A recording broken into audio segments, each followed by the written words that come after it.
Esoteric Meme Breakdown Episode 61, Spinning Your Involuntary Combat of Crab Deforestation Be Like. In 2010, an article came out in Denmark warning that due to a trend of more people cutting their pubic hair, populations of the crab louse, a parasite that feeds exclusively on human blood and lives in pubic hair and sometimes eyelashes, were on the decline and potentially on the way to eradication within the country. Noting that Denmark and Sweden shared many of the same grooming trends, Swedish artist Frida Klingberg wondered if the crab louse population in Sweden was also under the same threat. Published in a 33-page paper, she documented her process of finding out more about the crab louse population numbers in Sweden, realizing no one, not even official wildlife groups, had data. This potential eradication of local louse led her to the idea to start a crab louse preserve, where people could volunteer to host the parasite for a week or two before passing it on to someone else. She called it the Ambulating Nature Reserve. While ultimately unsuccessful for some unknown reason, the call to create a reserve captured media attention, and Klingberg was interviewed on multiple outlets where she revealed more about her concept. This focus on the crab louse was actually the third animal in her larger project titled Hated Animals, where she had previously examined and documented public sentiment of the fish-stealing great cormorant and the sheep-killing wolf,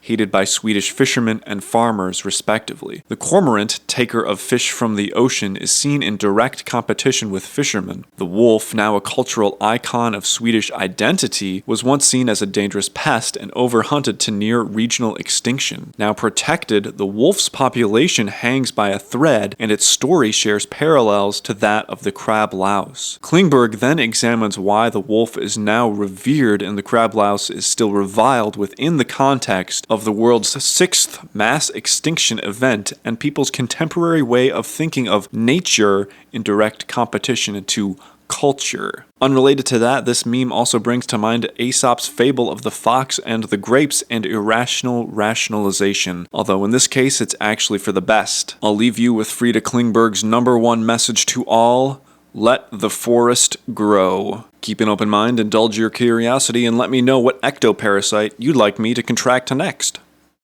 Esoteric Meme Breakdown Episode 62, Recharging My Urine in the It's the Year of the Brassica water bottle. I'll start with information about the Brassica genus, including the triangle of U, before moving on to human urine electrolysis. Brassica is a genus of plant composed of mustards and cabbages with around 40 species in it, most notable being Brassica ouracea. This single species, also known as wild cabbage, is where we get broccoli, broccolini, cauliflower, kohlrabi, Brussels sprouts, kale, cabbage, collard greens, romanesco, and more from. It's all the same species of plant. These variations within the species are called cultivars. Needless to say, it's an important plant in human agriculture and hobby gardening. Other notable members of Brassica include Brassica carinata, also known as Ethiopian mustard, grown for its seed oils used for biofuel, Brassica napus, Brassica rapa, where we get Chinese cabbage and turnips, and Brassica juncea, where we get the condiment brown mustard. In 1935, Wu Jianchun published a theory called the Triangle of U, which suggests that the DNA from the three most popular brassicas combined to birth three more Brassica species in a sort of love triangle. Some researchers in 2011 and 2018 made a twisted freak of a plant that combined all three of the plants that would be located in the center of the diagram. Dinnertime childhood me's worst nightmare. Disgusting. Well, you can use amounts of urine as an electrolyte to make a homemade battery. What happens if you run current into the bottle? Luckily, a group of people have already asked and answered this question. Im Park, Kabir, Soon, Chu, Sean, and Nam found that, attempting to make a circular economy, they could, using a hydrophobic membrane and hydrogel electrolyte, separate the water from urine, quote, while simultaneously producing hydrogen through electrolysis and concentrating urine for liquid fertilizer production, unquote. Permaculture bros, we are so back. And just this year, research by Wan, Gao, Zheng, Juronic, Zheng, and Cao was revealed that greatly reduced the electricity consumption for urine electrolysis. This research is motivated by trying to reduce the amount of noble metals used and overall cost of hydrogen production, as hydrogen can be used for fuel, and ura, a compound found in urine, has a lower thermodynamic decomposition barrier than that of water. making it cheaper to zap. So the next time you're thinking about flushing your natural resource down the drain, just remember, maybe someday we'll be using it to power everything around us. So start saving it all in jars. Keep an open mind, indulge your curiosity, and let me know how many jars of urine you have in your living space. Esoteric Meme Breakdown episode 63. I actually need this man so bad, it's not even a joke, on my life. Fluorine, the element that can be your angel or your devil. This is a still from the first ever video of an electron moving. The person F is fluorine, element number 9. Fluorine has the highest electron negativity of any element with a 3.98 on the Pauling scale. This means that it really wants to strip electrons from other elements, causing violent reactions that could cause bonding to a desperate and pathetic extent. It really likes to have its one open slot on its outer layer filled with an electron. Due to its unstable nature, fluorine on its own is extremely reactive, but due to how badly it wants to bond with stuff, once it does bond, it really bonds. For example, spilling pure fluorine on your skin would be a tremendously bad idea. This would probably not happen because to spill it, it would have to be a liquid, and to be a liquid, it has to be cooled in liquid nitrogen, and if you're doing that, you're probably taking proper safety precautions, right? If you weren't, it may burn a hole through your hand. Mostly, people interact with hydrofluoric acid, which is also not something you want to mess around with, as hydrofluoric acid passes through the skin where it disassociates and free fluoride starts binding with calcium and magnesium. This eventually liquefies tissues and corrodes your bones. That trauma can cause your heart to stop. Now here you're asking yourself, isn't fluorine in my toothpaste and my prescription drugs? And the answer is yes. And it's actually doing the opposite of liquefying your organs and corroding your teeth. It's helping them because, again, once bonded, fluorine can be remarkably stable. As fluoride, it reduces plaque and insulates itself in enamel, creating an even harder tooth surface. Does that mean other elements should give it a chance? That's not for me to say. After all, when fluorine was in its discovery phase in the late 1800s, it poisoned and killed multiple scientists. So to all those atoms out there looking for a fun date, proceed with caution. It may be a toxic relationship. Keep an open mind, indulge your curiosity, and let me know what element I should spill on my hand next. Esoteric Meme Breakdown episode 64, when Unk snags you and y'all sneakin bevvies from the adult cooler. Monotropa uniflora, also known as the ghost pipe, is a parasitic, non-photosynthetic plant that feeds on fungi in the Russolaceae family, specifically those in symbiotic relationships with tree roots via the mycorrhizal network. These fungal networks, mycorrhizal networks, that ghost pipes feed off of connect different plants together in something similar to how a neural network in your brain works. These networks can transfer information, water, and nutrients. In these systems, trees can recognize similar trees and favor them, let nearby plants know if they should start producing defense enzymes, and more. In return for acting as couriers, the fungal network keeps about 30% of the sugar that is transferred between plants. Although in states with no sales tax, Alaska, Delaware, Montana, New Hampshire, and Oregon, the fungal network takes 0%. The ghost pipe attaches its cystidium, that is, tiny hairs used for evil, to the fungi's hyphae and starts zapping nutrients. So, while it is a parasite to the fungus, ultimately it's a parasite to the whole network, trees included. This parasitic behavior is not unlike those good-for-nothing kids that Unk is rightfully scorning. Shame on them. Hang your head and turn white like a ghost out of fear that Unk chews you out. Put down that bevvy. This plant also has been used for medicinal purposes due to it possessing salicylic acid and grayanotoxin. However, if you see it in the wild, just let it do its thing, or maybe just send me a selfie of you next to it. That, or give it a taste of its own medicine and connect an IV to the plant directly into your body. Keep an open mind, indulge your curiosity, and let me know what obscure tincture reaction video I should watch next.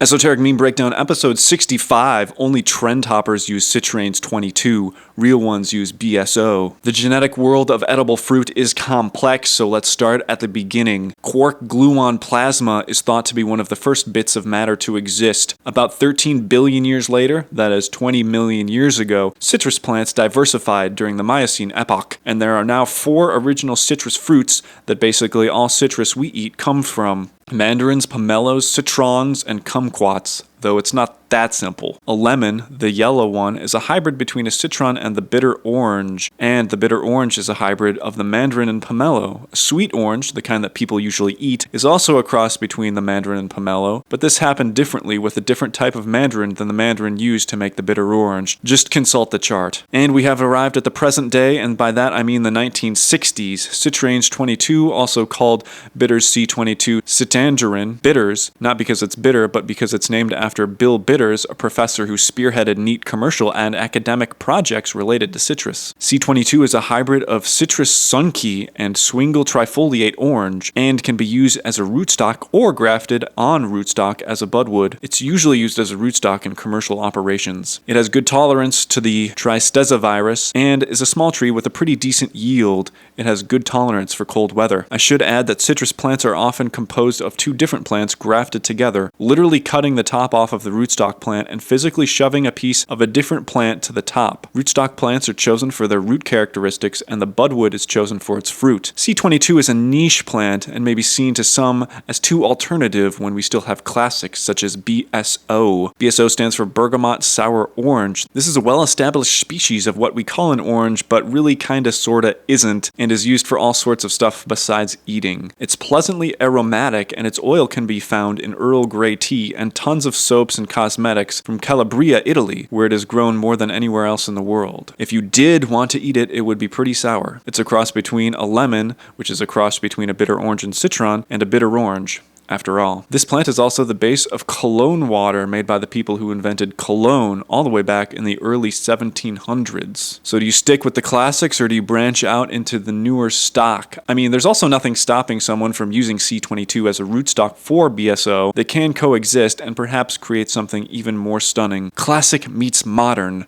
No longer do we have to choose between fresh and fly. Keep an open mind, indulge your curiosity, and let me know what citrus you'd like me to squeeze next.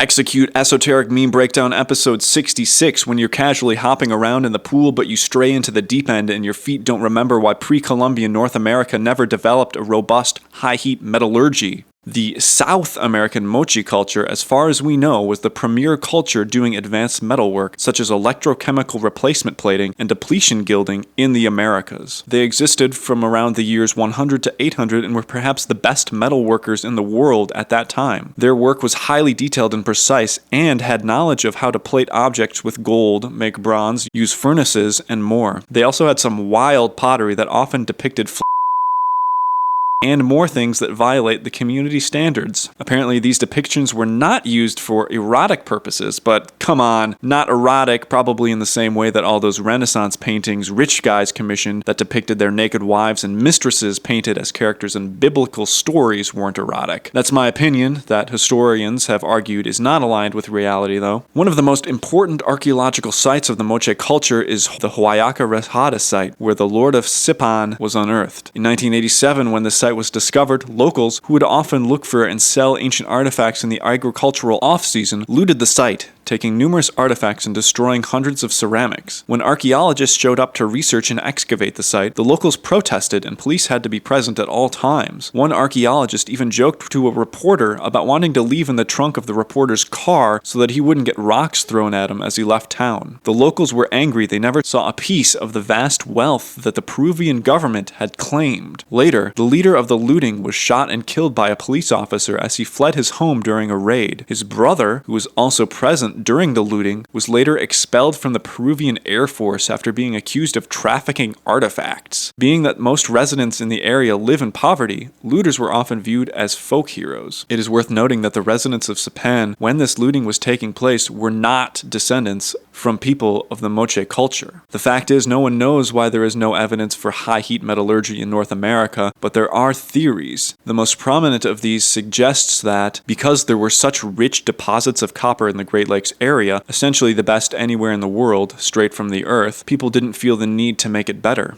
It was already great. Other parts of the world had access to worse quality copper, which, again, hypothetically led them to experiment on ways to improve it, thus developing alloys. This and the Moche culture are explored in greater depth by the YouTube channel Ancient Americas, if you're interested. So keep that in mind the next time you're bobbing around in the water approaching the deep end. Keep an open mind, indulge your curiosity, and let me know if I should get into uncertified saturation diving next.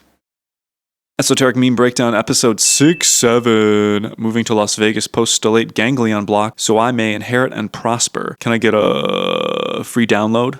Bottom text. This is a variation on the Simpsons You Got the Dud meme. A stellate ganglion block is a medical procedure where anesthetic is injected into a part of the neck where a collection of nerves, the stellate ganglion, are. As a reminder, there are 3 subtypes of nerve systems within the autonomic nervous system: the sympathetic, the parasympathetic, and the enteric nervous system. The stellate ganglion is a part of the sympathetic nervous system. This is the quote-unquote fight or flight section of the nervous system, although the sympathetic nervous system performs and regulates other stuff too. The stellate ganglion block procedure is performed for a variety of reasons. In Milhouse's case, it was performed not only so that he may inherit and prosper, but as a treatment for PTSD, probably developed from fighting the Obamacrons, a mashup of half Barack Obama, half Necron. They're evil villains from the Tomb Worlds in the miniature wargame Warhammer 40,000. Aside from treatment for PTSD, the procedure may also treat cluster headaches, some types of chest pain, complex regional pain syndrome, and more. This treatment is still relatively new, and the medical jury is still out as to how effective it is compared to alternatives. There are many anecdotal accounts of success, but also accounts of the procedure not working as intended with undesired side effects. Everyone's body and everyone's ganglions are not physically, and therefore not physiologically, the same. Eugene Lipov, the frontman of this emerging procedure, has explained that he has personal reasons for pursuing the field of study. His father fought in World War II, his mother had PTSD from his father, and he himself inherited that trauma. Moving to Las Vegas is probably the wrong move,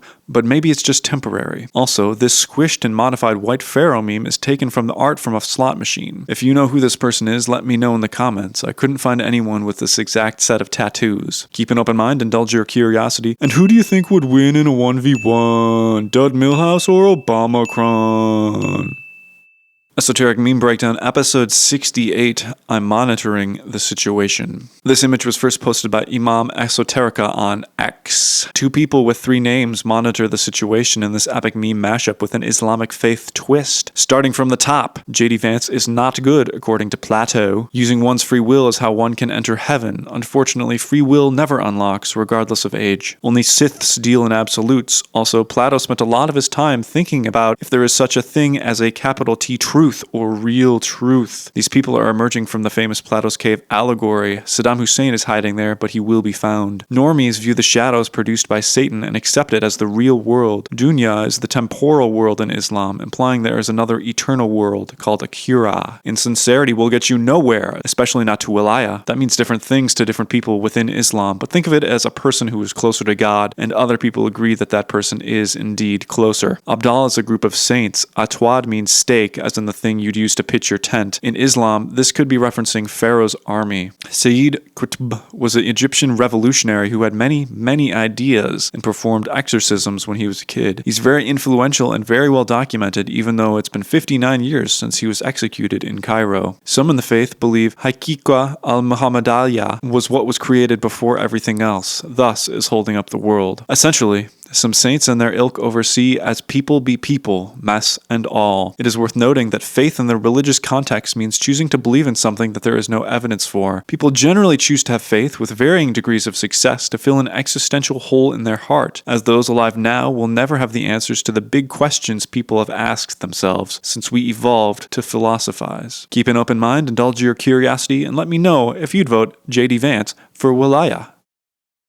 Esoteric Meme Breakdown, episode 69, 67, 69, e to the power of I and pi, plus 1 equals 0. This meme brings to light the pain of a new meme number stealing the spotlight away from the all-time classics. 67, represented by Boss Baby, is the latest fad number among neo-Karen boys. This is due to a banal and generally uninteresting trend, better covered by maker of Uninteresting Trends, Interesting, Hoopify. However, 67 is a super prime number, meaning it's a prime number and the 19th prime number, 19 also being a prime number. 69 is old news. Everybody knows about 69, and that's why no one cares. Mathematically, it's pretty interesting, but it's only a semi-prime. It's crushed by 67's super primeness, just like how Hercules crushed the crab underneath his foot, but then Hera, goddess of women, an enemy to Hercules, placed the crab in the stars. The Cancer symbol is not not the numbers 6 and 9, but the pincers of a crab. 69 is also the name of a popular position. Speaking of positions, alone Ron Paul is a washed-up presidential hopeful now designated to represent Euler's identity. Leonhard Euler is an extremely influential name in math and has tons of stuff named after him, yet no one even remembers Euler's identity these days. Euler's identity, a beautiful mathematical equation, contains E,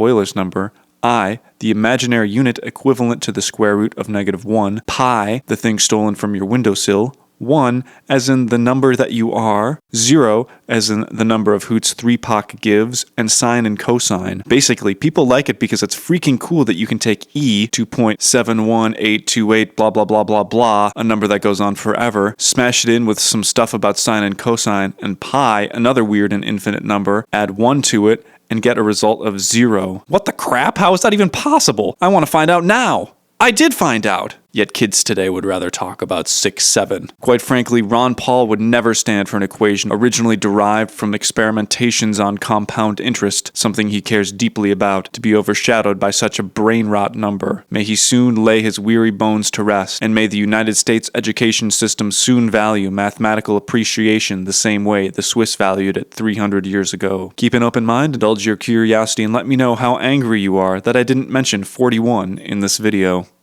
Esoteric Meme Breakdown episode 69 plus 1. Hate to say it, but Bonamasta 69 is on the wrong side of history. Someone visualized this sentence, allegedly written by a student to rebuke Bonamasta 69's close-minded remark. I untangled the cruel cyclical symbolism of the donut while psychedelically trespassing deep in a donut dream at 495 Paderewski Drive, Buffalo, New York, 14/2/12/1645 on June 8th, 2022 at 4:31 a.m. and all I got was this $35 value meal voucher excluding seafood and baked goods for Nefarico Chalet. The untangling of the cruel cyclical symbolism happened at 495 Paderewski Drive, which is the site of Buffalo Central Terminal, a long-since shuttered railroad station built in the 1920s. It's iconic to Buffalo, New York, and is certainly alluring to those wanting to catch a nighttime psychedelic vibe. There are, and have been, revitalization efforts. The cruel cyclical symbolism of the donut refers to a concept created by a pseudo-anonymous musician and cult leader, the Hustleonia founder. Essentially, this person, the Hustleonia founder as he refers to himself, formerly worked alone on an overnight shift at a copy shop across the street from a donut store. Never being able to leave in time to catch the store open, he could only admire the hot jelly smell and long for the sweetness he could never have. Trapped printing restaurant menus, church programs, and other papered ephemera. On one shift, he created a fake book attributed to his brother-in-law titled, among other titles,